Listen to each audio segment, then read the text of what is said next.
आहे असे ऋण ज्यास व्याज नाही आणि ज्या ऋणाविन जन्मास साध नाही. उपकारात मरता आलं पाहिजे मायबापाच्या. मायबापाचे उपकार फेडणारा जन्माला आला नाही. सगळ्या जगताला जन्माला घालणारा सुद्धा आईच्या पोटातूनच जन्माला. ईश्वर कोभी माने जनाय, ईश्वर कोभी माने जनाय. ज्ञानोबरांची भाषा आहे. ज्ञानोबराय म्हणतात सकळ तीर्थाची दुरे माता पितरी कीर्तया शिरे शिशरीरे.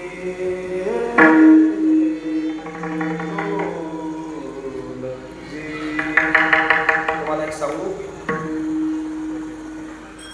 पंढरपूरची वारी सोडून ज्ञानोबरायांच्या रथा पाठीमागचा आनंद सोडून मी आज इकडे एका कीर्तनाला आलो. मी सांगितलं मी फडकरी परंपरेतला निष्ठावंत माणूस आहे.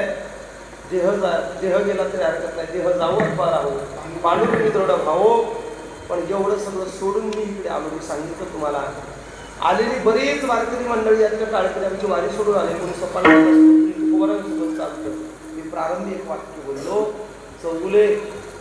चौगुले परिवार तुमच्या भरत्या करता, तुमच्या आनंदा करता, तुम्हाला बरं वाटावं याकरता बोलत नाही. नारदाच्या गाडीवर एक कीर्तनकार बोलतो, तुमचा पाहुणा म्हणून बोलत नाही.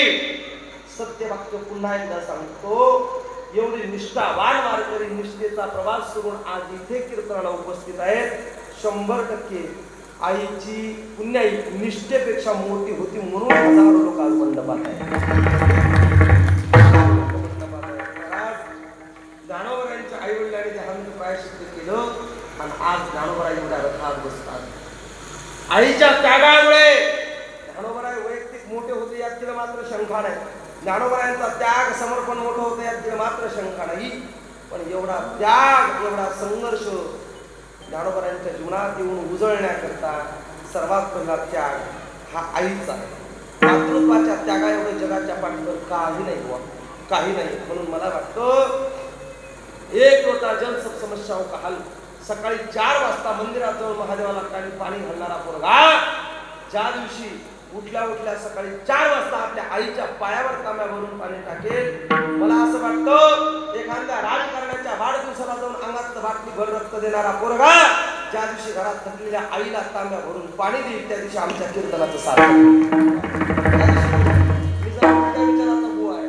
आणि मग आई साहेबांना विचारलं, रुक्मिणी आई साहेबांना विचारलं, आज ज्ञानोबरायांचा सोहळा निघाला, 10 क्विंटल चांदीचा रथ आहे, लोक दर्शनाकरता धडपड करतात, लाखो टाळांचा नाद आहे. किती लोक आनंदाने ज्ञानोबरायांच्या चरणाला अत्तर लावतात, अभिषेक करतात. ज्ञानोबराय तुमच्या जीवनातला आनंद कशामुळे जन्माला आला? म्हणजे माझ्या माईने आनंद असलेला होता. चौगुले परिवार, जर तुम्हाला कोणी विचारलं एवढी संपत्ती, एवढा आनंद, एवढं सुख, एवढं सर्व काही तुम्ही जीवनात प्राप्त केलं, तुमचे कष्ट मोठेच आहेत यात तिला मात्र शंका नाही.